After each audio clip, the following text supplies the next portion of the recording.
Ku mana subscribe a tashar DJ Nice TV sannan ku danna alamar ƙara. Bana mata ba kayan sallah, bana mata ba kayan sallah, bana mata ba kayan sallah.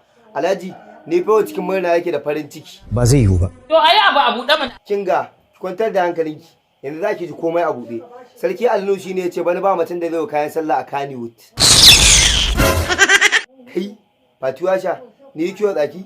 To ake dama Sarki Alnu ya ce ya kore ki da Kannywood saboda kin koma a TikTok. Mutane dubu nawa ne suke aikata abin da suke so, kuma sannan sun san ba daidai bane.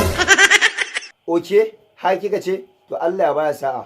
A Prince, ya magana yi wa matan Kannywood kayan sallah. Komai rinsi komai wahala. Habar Allah. A ka ce za a yi musu kenan, amma sarki a magana take. Magana yara kuma? Kaniyanka. To matan Kannywood, bai je ku ji karshen zance. Sarki Alinu ya ci ba wadda zai wa kayan sallah. To ni ban ga laifinsu ba.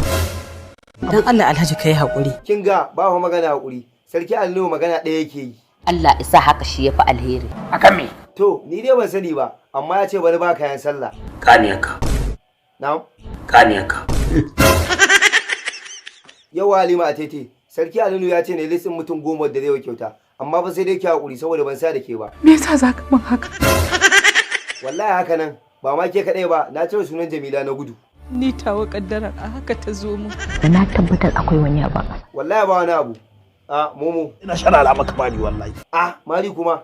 Oke, na manta ka ce fa ne da ce ma Momo ko. To ta wuce. A Hadiza gaban, na manta ban faɗa miki ba. Sarki yana neman ki fa. Me kake tunani zai faru? To ni dai gaskiya ban da masaniya, amma ko ba na so ki fara tunani. Maganar kayan sallah kuma bari ku ji. Bana Sarki Alnu ya ce bayan yadda zai kayan sallah a Kannywood. Kaga shi kenan.